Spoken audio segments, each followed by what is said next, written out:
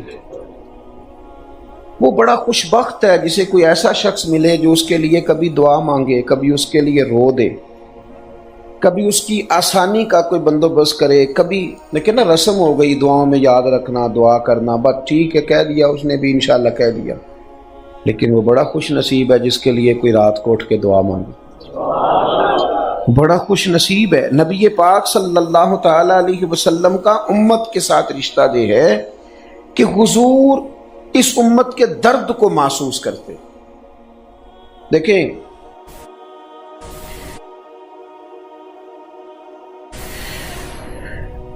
ہم لوگوں نے سمجھ لیا ہے کہ مسائل کا حل دولت ہے، مسائل کا حل شہرت ہے، مسائل کا حل آپ کا بڑا ہونا ہے.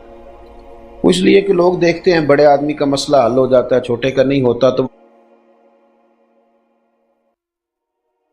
وہ سمجھتے ہیں شاید وہاں تک پہنچنا مسئلے کا حل ہے.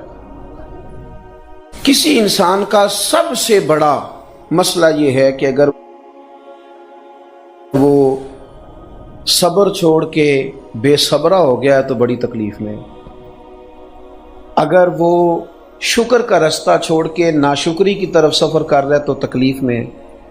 جو لوگ ذہنی الجھاؤ کا شکار ہیں، میری طرف دیکھیں جی، جو ذہنی الجھاؤ کا شکار ہیں، بے سکون ہیں، الجھ گئے ہیں، آزمائش میں آ گئے، ہر وقت کی پریشانی. کسی فرد کی اصلاح کر دینا، اسے اس طرح کا بنا دینا کہ وہ رب کریم کی محبت کا سفر کرنا شروع کر دے، اسے سجدے کا ذوق آنے لگے، وہ زندگی اس طرح کی گزارے کہ وہ سمجھے کہ یہ سارا کچھ تو بے مایا ہے، مجھے تو آخرت کے لیے کوئی فکر کرنی ہے. اس کی ذہن سازی کر دینا یہ سب سے بڑی نیکی ہے، سب سے بڑی نیکی. افراد کی جو اصلاح ہوتی ہے نا، اس سے ایک ایک فرد سے پورا پورا خاندان تشکیل پاتا ہے. آپ نے ناراض نہیں ہونا میری بات سے، اگر گھر کے بزرگ جلد باز ہونا تو بچے ان سے زیادہ جلد باز ہو جاتے ہیں. میں نے کہا تھا نہ ناراض ہونا، اور آپ نے گھورنا شروع کر دیا. اگر گھر کے بزرگوں کے اندر قناعت کی دولت ہو، وہ تھوڑے پہ صبر کرنا جانتے ہوں، تو یاد رکھیں بچوں میں زیادہ قناعت پیدا ہو جائے گی. افراد اگر کسی درویش کے پاس بیٹھنے والے ہوں، وہ اپنے بچوں کو یہ سبق پڑھائیں کہ پتر روٹی تھوڑی کھانی ہے پر جتنی کھانی ہے جائز ہی کھانی ہے. یہ سوچیں جب معاشرے کے اندر، سوسائٹی کے اندر رواج پا جاتی ہیں تو یہ نیچے تک آتی ہیں، نیچے تک. افراد کی اصلاح دیکھیں نا، حضرت مولا علی شیر خدا کرم اللہ تعالی وجہ الکریم فرماتے ہیں، میں نے خود نبی کریم علیہ السلام سے سنا، حضور نے فرمایا اگر تیری وجہ سے ایک بندہ ہدایت پا گیا، کتنے جی بولیے، ایک بندہ تیری وجہ سے اگر ہدایت پا گیا تو سمجھ لے تیرے لیے دنیا اور ما فیہا سے بہتر ہو گیا ہے، تو نے فتح کر لی ساری دنیا. ایک بندہ اگر ٹھیک، آپ کسی بندے کو سکون میں لے آئیں. یعنی مجھے بتائیے جو بندہ تلخ مزاج ہو، اس کی اماں پریشان ہے، ابا پریشان ہے، بیوی بڑی تکلیف میں ہے، سسرال والے بات کرتے ڈرتے ہیں، بچے کہتے ہیں کیا کریں، اگر اس بندے کی تلخی کوئی بندہ دور کر کے اسے میٹھا کر دے، اس کی ماں کا سارا غم ہی نکل گیا، باپ کی صحت اچھی ہونے لگ گئی، اس کی بیوی سکھ میں آ گئی، بچے سکون میں آ گئے. اس کا مطلب ہے کہ جو افراد کی ذہنی تربیت ہے، اصلاح ہے. میرے نبی پاک صلی اللہ تعالی علیہ وسلم کو یہ درد تھا کہ اللہ کے بندے اللہ والے بن جائیں. محبوب کریم جو صبح و شام نکلتے تھے تو یونیورسٹیاں بنانے کے لیے نہیں، وہ بھی کمال بات ہے، اس کی بھی حمایت کرتا ہے دین، ادارے قائم کرنا. اس لیے نہیں کہ سارے مکے کی سڑکیں پکی کر دی جائیں اور ہر جگہ جناب سیوریج کا نظام بہتر ہو جائے اور یہ ہو جائے اور جناب چیزیں ڈیولپ ہو جائیں. نہ، محبوب تو صبح سے شام تک محنت کرتے تھے کہ رب کی دھرتی پر رب کا نظام قائم ہو. لوگ ذہنی طور پر اپنے رب کریم کی بارگاہ سے جڑ جائیں. آپ جب اللہ سے جڑ جاتے ہیں نا تو آپ یقین کریں آپ کو نا محسوس ہوتا ہے کہ میں جی رہا ہوں تو کسی کام کے لیے جی رہا ہوں. آپ تشریف رکھیں جی, اللہ آپ کو جزائے خیر دے. کٹھے دیو نا جی, پھر کٹھے کرنے پہن کے بعد اللہ آپ کو خوش رکھے. مشکل ہو جاتا ہے نا جی. اللہ آپ کو سلام. اب منہ بڑے جنہیں آ گئے, اب آپ میری بات سنیں گے. عزیزو, جب نبی پاک صلی اللہ تعالی علیہ وسلم نے آغاز تبلیغ فرمایا نا تو وہ آغاز تبلیغ سارا درد والا, اور وہ سارے حضور نے اسباب اختیار کیے جس سے اس وقت لوگوں کو 2 دفعہ کھانا پکایا نبی پاک نے اپنے خاندان کا. پہلی دفعہ سب کو دعوت دی, کوئی دین کی بات کرنا چاہی, ابو جہل نے شرارت کی, بات ہو نہ سکی, پھر کھانا پکایا, پھر حضور نے پیغام دین دیے. نہیں ان کی سمجھ میں بات آئی, لیکن یہ ایک مشن ہے نا, یہ کام کرنا ہے. ایک دائی ایک مبلغ میری طرح کا ہے جو کہتا ہے نہیں جی نہیں بندے توجہ نہیں کرتے لہذا چھٹی چھوڑے نہیں, یہ قوم نہیں سیانی ہو سکتی. میں کہا کرتا ہوں جاہل کہہ کے جان چھڑانا تو آسان ہے, پر جاہلوں کی ذہنی سطح تک اتر کے انہیں فہم دینا یہ کمال ہے. یہ کمال ہے کہ آپ وہاں تک اتر کے نا آپ نے ان کو کی ذہنی سطح تک اتر کے آپ نے اپنا پیغام دے دیا. محبوب پاک علیہ السلام نے دعوت دی, نہیں ان کی سمجھ میں بات آئی. حضور نے ہر شخص کو پیغام دین دیا. وہ طرح طرح کی باتیں کرتے, بڑی لمبی باتیں. آج نا جس کو پورے 6 مہینے ہوتے ہیں نا ناظرے کے بچے پڑھاتے, وہ بھی رزلٹ چاہتا ہے. میں ایک دن طالب علموں سے میں نے کہا تھا کہ یار نتیجہ نکلنا ضروری نہیں, محنت کرنا ضروری ہے. حضرت نوح علیہ السلام نے 950 سال کام کیا, بلکہ 1500 سال کی روایت بھی ملتی. چند لوگوں نے کلمہ پڑھا, لیکن حضرت نوح علیہ السلام کامیاب ہو کے گئے. کیوں؟ کہ رب کریم نے جو ڈیوٹی لگائی تھی وہ ڈیوٹی انہوں نے پوری کی. ہمارا کام ڈیوٹی کرنا ہے, ڈیوٹی کرنی چاہیے. اب آپ کہیں کہ نتیجہ نکلے کوئی ضروری ہے؟ وہ تو اللہ تبارک و تعالیٰ کا نظام ہے کہ اس درویش کہتے ہیں کہ مالی دا کم پانی دینا وہ پر مشکاں پاوے, اگو خالق دا کم پھل پھل لانا لاوے یا نہ لاوے. یہ تو اس کی بے نیازی ہے. محنت کی جائے. حضور سید عالم صلی اللہ علیہ وسلم 10 دن تقریباً طائف میں رہے. نوجوانوں میری طرف دیکھو, اتنی جلدی نتیجہ مانگتے, اتنی جلدی نتیجہ مانگتے, کہتے میں آج ٹھیک ہو گیا ہوں لہذا آج سارا محلہ شام تک ٹھیک ہونے چاہیے.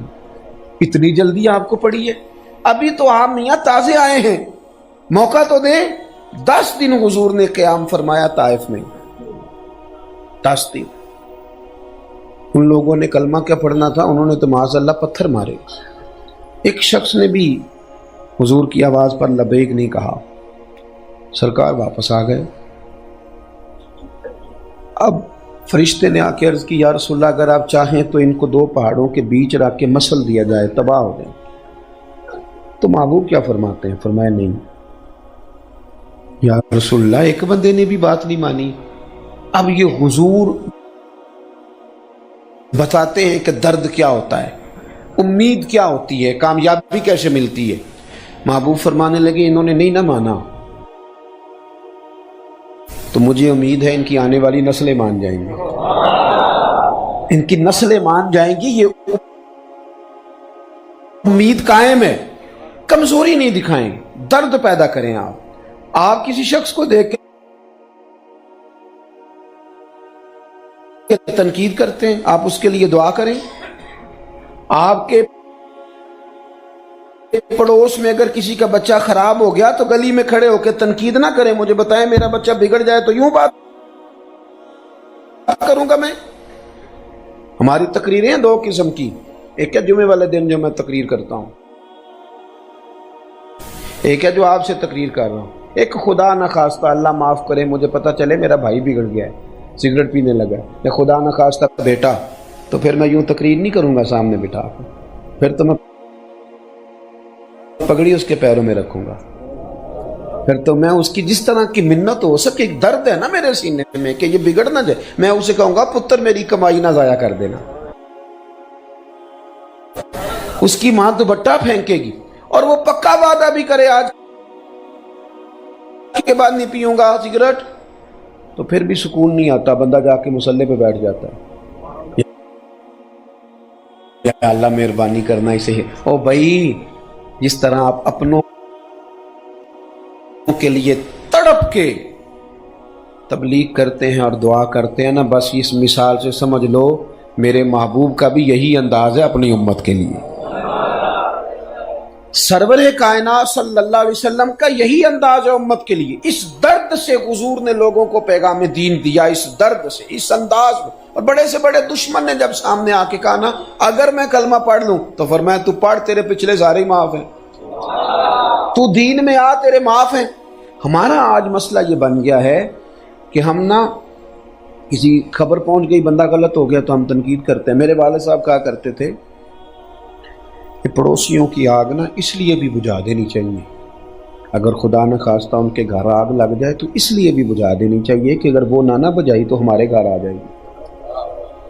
کسی محلے کے بچے کی اس لیے بھی اصلاح کر دینی چاہیے کہ اگر یہ بگڑ گیا تو میرا بچہ بھی اس کے ساتھ اٹھتا بیٹھتا ہے، اسے قید تو کیا نہیں جا سکتا۔ وہ جذبات کا حسن جو نبی پاک صلی اللہ تعالی علیہ وسلم کو کبھی طائف لے جاتا، کبھی منڈیوں اور میلوں میں لے جاتا، کبھی کسی کے ہاں لے جاتا، کبھی کسی کے ہاں، اور جب بھی دین کی بات پوچھی کسی نے آ کے، حضور نے پوری کھول کے بیان کی۔ ہم یہ ذمہ داری ادا نہیں کرتے۔ ہر بندے سے آپ پوچھ لیں کہ حالات کتنے خراب ہیں، تو بتا، تو سب اپنا اپنا زاویہ بتائیں گے۔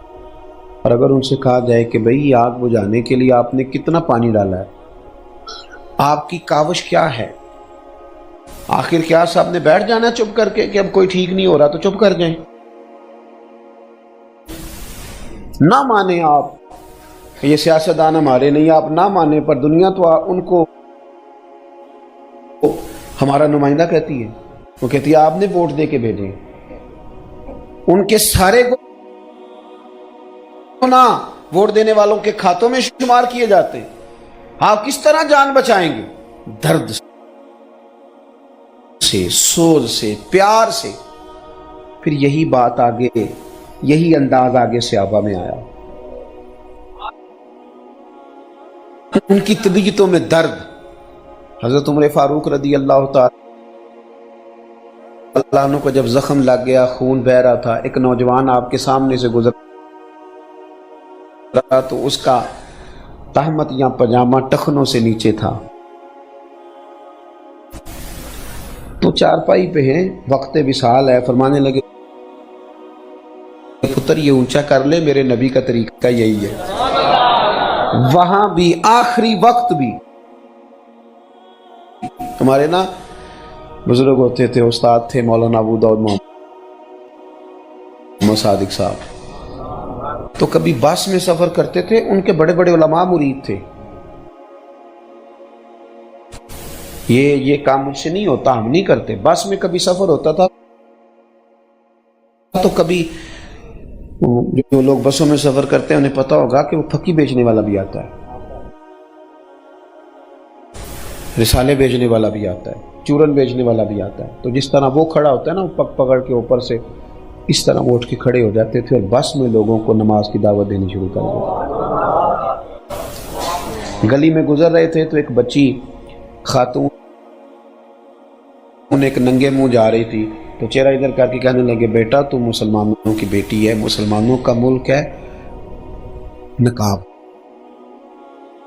کر، چہرہ چھپا۔ تو ناراض ہوگی، کہنے لگی بابا جا اپنا کام کر۔ فرمان لگے میں کام ہی لگا، میرا یہی کام ہے، یہی میرا کام ہے، میں دین ہی دسنا، ترا یہی کام ہے میرا۔ آپ کبھی وہ درد مل جائے نا، وہ ذوق مل جائے، وہ طبیعت بن جائے۔ یہ حضرت عبداللہ بن مسعود رضی اللہ تعالیٰ عنہ گزر رہے تھے، ایک جگہ معاذ اللہ گانے باجے کی محفل سجی ہوئی تھی، زازان نام کا ایک شخص تھا، وہ وہاں گا رہا تھا۔ آپ رک گئے، کہا یہ کون ہے، بڑا سریلا ہے؟ نے کہا جی زازان نام کا گویا ہے، ایک ٹھنڈی آہ بھری آپ نے۔ فرمانے لگے کتنی سونی آواز ہے، کاش یہ قرآن پاک پڑھتا، کوئی بیٹھا ہوا مجھے دور دعا دیتا ہے، میں ڈوبتا ہوں سمندر اچھال دیتا ہے۔ کاش وہ کیا درد تھا، وہ ذوق تھا، وہ جوش خطابت کی ضرورت نہیں تھی نا انہیں، وہ اپنی واہ واہ کے لیے خطاب تھوڑا کرتے تھے، وہ تو یہ درد تھا کہ میں ایک دائی ہوں۔ مقرر اور مبلغ میں فرق ہوتا ہے بھائی، خطیب اور دائی میں فرق ہوتا ہے، مقصود کچھ اور تھا۔ حضرت نے درد سے بات کی، تشریف لے گئے، وہ باہر نکلا گویا تو لوگوں نے اس سے کہا کہ او خدا کے بندے، آج تو حضرت عبداللہ ابن مسعود بھی گزرے۔ حضور علیہ السلام نے فرمایا عبداللہ ابن مسعود سے قرآن سنا کرو، سیکھا کرو، یہ اسی طرح پڑھتا ہے جس طرح نازل ہوا تھا۔ زبردست قاری قرآن حضرت عبداللہ ابن مسعود، کاش وہ گزرے تھے اور تیری حالت دیکھ کے کہا کاش تو قرآن پڑھتا۔ حالانکہ ڈائریکٹ ان سے نہیں سنا، ان کی بات روایت ہو کے آئی، پھر بھی اتنا درد تھا، کہنے لگا واقعی انہوں نے یہ کہا ہے، انہوں نے یہ کہا ہے، میرے لیے کہا ہے، میرے جیسے شخص کے لیے۔ صحابی رسول حضرت عبداللہ ابن مسعود نے کہا ہے، رونے لگ گیا، کہنے لگا کوئی بتائے گا ان کا گھر کہاں ہے؟ لوگوں نے کہا فلاں کونے میں ہے، دوڑا گیا، دروازے پہ دستک دی، شیخ باہر آئے، کیسے آئے ہو؟ کہنے لگا حضور آپ نے کہا تھا نا کاش میں قرآن پڑھتا، سونا میں چھوڑ آیا ہوں سارا کچھ، پڑھائیں مجھے، اب میں قرآن ہی پڑھا کروں گا، اب قرآن کا ارادہ کر لیا۔ یہ درد جو ہے نا، یہ آگے آیا، یہ بزرگان دین تک آیا۔ داتا علی اجمیری رحمت اللہ علیہ گزر رہے تھے تو سر پہ بال نہیں تھے، کشتی قریب سے گزری تو کسی نے، بچے گزر رہے تھے، انہوں نے مذاق اڑایا کہ دیکھو بابا گنجا، تو لوگوں نے کہا حضور ان کو سزا دینی ہے، فرمانے لگی سزا نہیں، دعا دینی ہے۔ کہا حضور وہ کون سی دعا دینی ہے؟ تو بچے ہنس رہے ہیں تو ہاتھ اٹھائے کہ اللہ یہ دنیا میں ہنس رہے ہیں، انہیں قیامت میں بھی ہنستا ہی رکھنا، انہیں ہنس تو انہیں ہدایت دے دے، یہ اعمال ٹھیک کریں تاکہ خیر کٹھی کر کے جائیں، ہنستے ہنستے جنت میں چلے جائیں۔ وہ شام کو آگے سارے توبہ کر گئے داتا صاحب کے پاس۔ آپ کا جو انداز ہے نا، محبوب سبحانی، غوث سمدانی، شیخ لاسانی، ہفتے میں 3 دفعہ خطاب کرتے ہیں، آ جاتا ہے کبھی کبھی نا ذہن میں خیال آ جاتا ہے کہ اوہو اب تو میرے نام پہ راش پڑنے لگ گیا، بڑا پریشان کرتے ہیں بعض اوقات انسان کو استقبال، بڑا پریشان کرتے ہیں کہ تم مجھے تو 100 فون آتا ہے روز ٹائم کے لیے، کئی دفعہ کچھ چیزیں جبرن بھی انسان کی طبیعت میں داخل ہونے کی کوشش کرتے ہیں۔ او یارو یاد رکھو جب تک دین درد رہتا ہے تو اس میں اثر رہتا ہے، اور جب کوئی اور چیز ساتھ شامل ہو جاتی ہے تو پھر وہ جب پیچھے تاثیر نہیں تو آگے کیسے پہنچے گی۔ عزیز حضرت غوث اعظم رضی اللہ تعالیٰ عنہ واز کہتے تھے، چھوٹی مسجد سے بات شروع ہوئی، تقریر۔ اب ایک اور بھی مسئلہ ہے، بعض لوگ کہتے ہیں جی ہمارے پیر صاحب بڑے پہنچے ہوئے تقریر نہیں کرتے، میں نے کہا ان کو کسی مدرسے میں داخل کراؤ تاکہ وہ کچھ پڑھیں، تاکہ وہ کچھ بولیں، کچھ لکھیں، کچھ کہیں۔ ہمارے ایک مولانا خطاب کر رہے تھے تو کسی نے بعد میں کہا حضرت فلانی جگہ پہ نا آپ سے نا یہاں کمزوری ہو گئی، تو وہ کہنے لگے یار جس نے بولنا ہے غلطی اسی کی نکلنی ہے نا، تو جو بولے ہی نہ دعا۔ اب تو بعد مشائخ اللہ خیر کرے، وہ بڑا اونچا نام ہے، لیکن دعا کے لیے بھی مولوی صاحب رکھے ہوئے، وہ دعا کریں گے، حضرت دعا بھی نہیں فرماتے، تو حضرت فرماتے کیا ہیں پھر؟ کیا مثلاً فرماتے ہیں؟ یہ تو کوئی انداز نہیں ہے۔ حضرت پیران پیر اگر خطاب کرتے ہیں اور مدرسے میں پڑھاتے ہیں اور کتابیں لکھتے ہیں تو پھر اس کا مطلب ہے دین کی تبلیغ کے یہی طریقے ہیں جو مشائخ نے اختیار فرمائے۔ حضرت غوث اعظم نے گفتگو شروع کی، چھوٹی مسجد تھی، رش بڑا، بڑی مسجد میں چلے گئے، پھر رش وہاں بھی بڑھ گیا تو عیدگاہ میں چلے گئے، میں اکیلا ہی چلا تھا جانب منزل میں گیا، پھر لوگ آتے ہی گئے اور کارواں بنتا گئے، پھر جو شہر کا سب سے کھلا میدان تھا اس میں ممبر لگایا گیا حضرت غوث اعظم۔ درد تھا، ان کا درد تھا دین کے لیے۔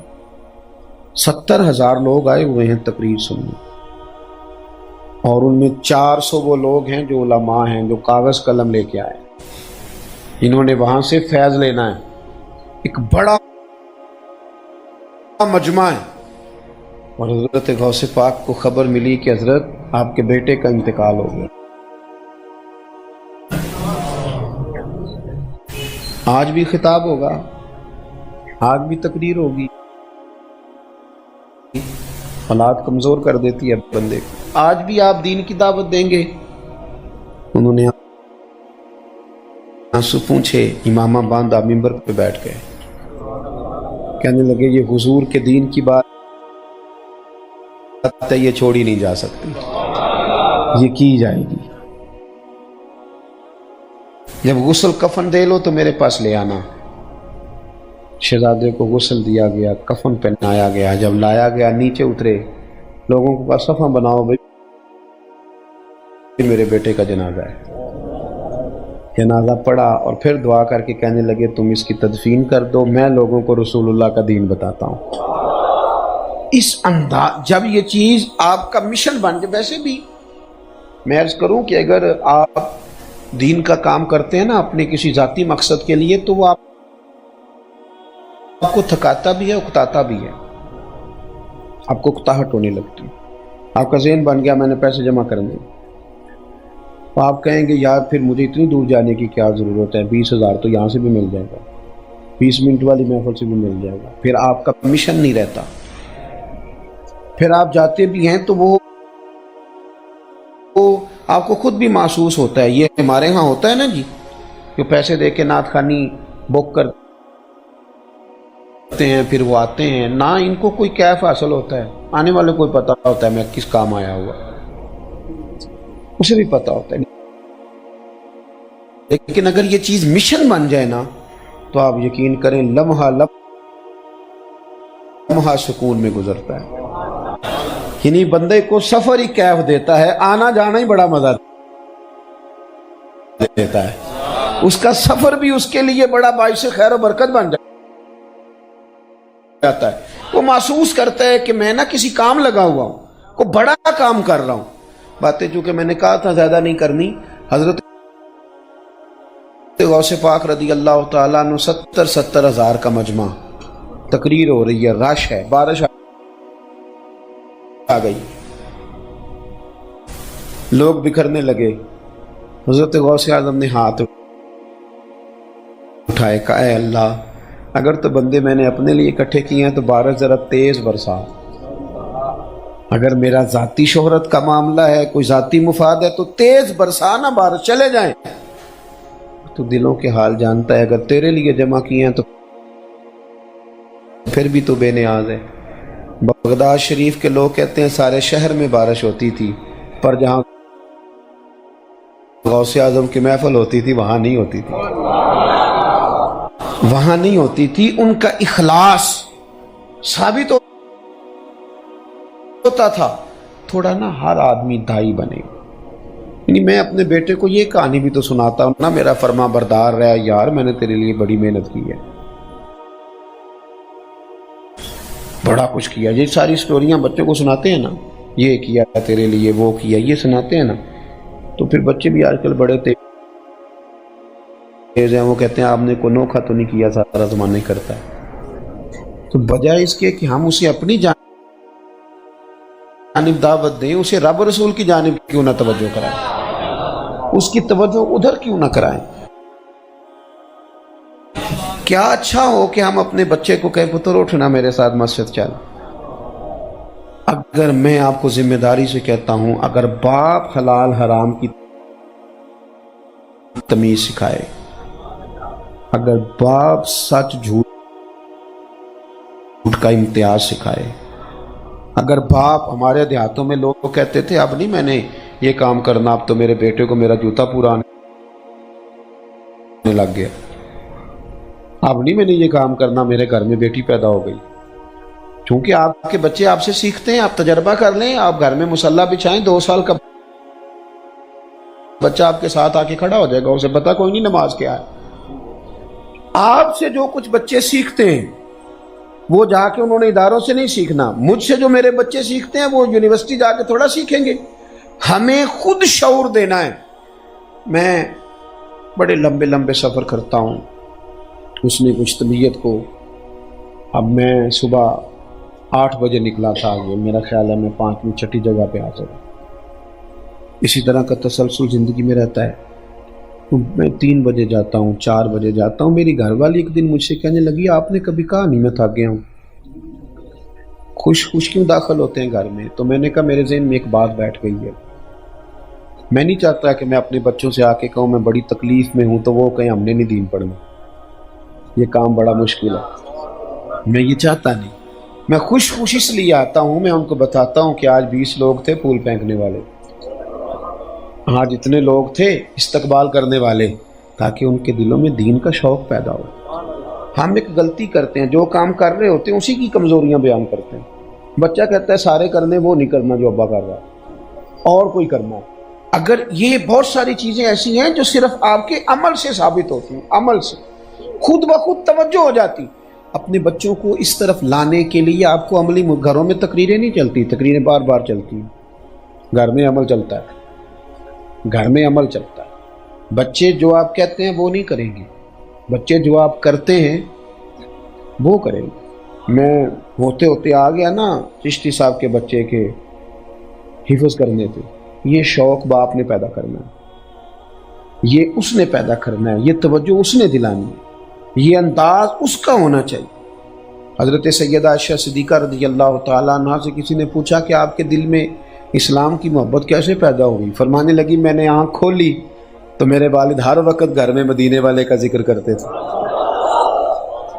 تو مجھے کسی خاص واقعے کی ضرورت نہیں پڑی، کیونکہ وہ گھر میں ہر چیز میسر آئی نا، گھر کے اندر ساری چیزیں ملی. تو آپ اپنے گھروں کے اندر بہت سارا ماحول ٹھیک کرنے کے ذمہ دار ہم خود ہیں. کرتے ہیں کچھ باتیں ایسی جس سے گھر کا ماحول بگڑتا ہے، مانتے نہیں کیونکہ ڈالنا کسی پہ ہی ہوتا ہے، لیکن کہیں نہ کہیں ہم کوئی ایسی کمزوری دکھاتے ہیں، عملی طور پر کوئی ایسی کمزوری ہم سے ہو جاتی ہے. بچے کو پتہ چل جاتا ہے ان کا ابا موبائل پہ کیا دیکھتا ہے، بچے کو پتہ چل جاتا ہے میرے ابے کے دوست کس طرح کے، والد کو، بچوں کو پتہ چل جاتا ہے کہ میرے باپ کا ذہن کس طرح کا ہے. اگر آپ نے اپنا ذہن بنا لیا ہے کہ پیسہ ہی لانا ہے جس طرح مرضی بھی آئے، تو یاد رکھنا بیٹا ایک دن کہہ دے گا کہ ابا جی آپ نے کمایا کیا ہے. چونکہ آپ کا ذہن دولت کا تھا تو پھر ہمارے بزرگ کہا کرتے ہیں کہ بچوں سے عزت کرانے کے لیے بھی پیسے چاہیے ہوتے ہیں. ابا امیر ہو تو پھر باعزت ہو جائے گا، کیونکہ اس نے ذہن پیسوں کا دیا ہے.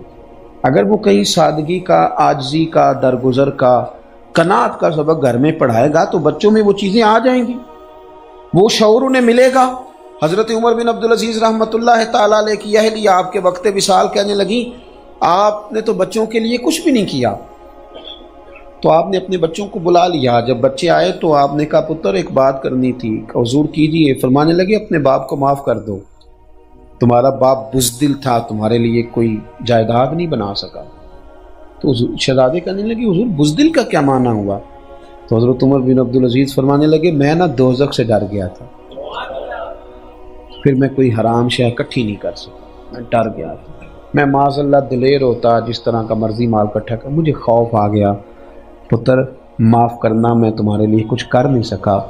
تو آپ کے بچے سارے کھڑے ہو گئے، کہنے لگے ابا جی کچھ بادشاہ ایسے بھی گزرے ہیں کہ ان کے بچے گلیوں میں نکلتے نہیں، کہ لوگ ہمارے باپ کا نام لے لے کے تانے دیتے ہیں، ہم جس گلی سے گزرتے ہیں لوگ ہمیں دعائیں دیتے ہیں، ہمیں دعائیں دیتے ہیں.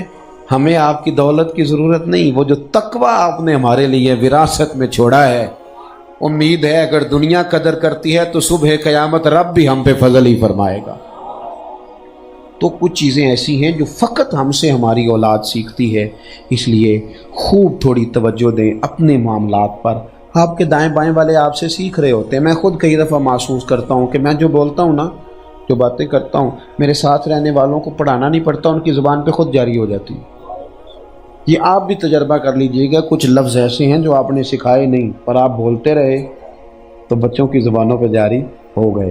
ہم نے یہ غور کرنا ہے کہ ہمارا بچہ کیا کل ہم سے پوچھ رہا تھا، وہ کیا سوال، اگر اس نے موبائل کے ایک نئے ماڈل کی ہم سے بات کی ہے تو کچھ نہ کچھ ہم سے اس نے سیکھا ضرور ہے. کہیں نہ کہیں کسی نہ کسی مقام پہ کوئی چیز دولت کے حوالے سے اس کے ذہن میں ہم نے بٹھائی ہے، جس رستے وہ آیا ہے. اپنے آپ کو نمونہ عمل بنائیں. ہم کبھی باہر غصے ہوتے ہیں تو گھر آ کے نماز کا لیکچر شروع کر دیتے ہیں، بھئی تم سارے نماز نہیں پڑھتے، میرا کاروبار نہیں چلتا. تو بھئی یہ تو آپ نے پھر بات کاروبار کی کر دی، آپ نے تو ابھی بھی نماز کی دعوت نہیں دی. آپ کچھ تھوڑی سی وہ جو سرکار نے فرمایا نا کہ کچھ نفل گھر میں بھی پڑھو، گھر کو قبرستان نہ بناؤ، اس کا بھی ایک مقصد ہے۔ محبوب پاک علیہ السلام کا کاشانہ نور دروازہ مسجد میں کھلتا تھا، اور گھر میں جگہ بھی ظاہری طور پر کم تھی، پر تہجد گھر میں پڑھتے تھے، گھر میں پڑھتے تھے۔ حضرت عبداللہ ابن عباس کہتے ہیں میں نے حضور کے پیچھے کئی دفعہ کھڑے ہو کے رات کو دیکھا، سرکار بڑی لمبے لمبے قیام فرماتے۔ یہ چیزیں گھر میں نا کبھی بچوں کو پتہ چل ہی جائے گا نا کہ ابا اٹھا ہے تہجد میں۔ مجھ سے ایک دوست نے پوچھا کہ یہ جو حضور نے فرمایا ہے کہ اپنے بچوں کو نبی کریم علیہ السلام کی محبت سکھاؤ تو کیسے آتی ہے؟ تو میں نے کہا ایک بزرگ ایک دفعہ نا رو رہے تھے رات کو، تو ان کے بچے کہتے ہیں ہم نے اماں سے پوچھا ابا بیمار ہے اتنا زیادہ رو رہا ہے؟ میں کہا نہیں پتر تم اپنا کام کرو۔ کیا مسئلہ ہے؟ سیانے بیانے ہمارے والد صاحب باشعور اتنا تڑپ رہے ہیں، کوئی درد کوئی تکلیف کوئی مسئلہ کوئی پریشانی، کہتے ہیں ماں بھی رو پڑی، کہنے لگی پتر تمہارے باپ کو مدینہ یاد آتا ہے، مدینہ یاد آ رہا ہے ان کا نا وہ۔ تو کہتے ہیں وہ مجھے بتائیے وہ بچہ کیا اثر لے گا اس کا؟ بڑے دنوں سے دروازے بند ہیں تو تڑپ گئے ہیں، انہیں نا حضور کے شہر نور کی یاد ستاتی۔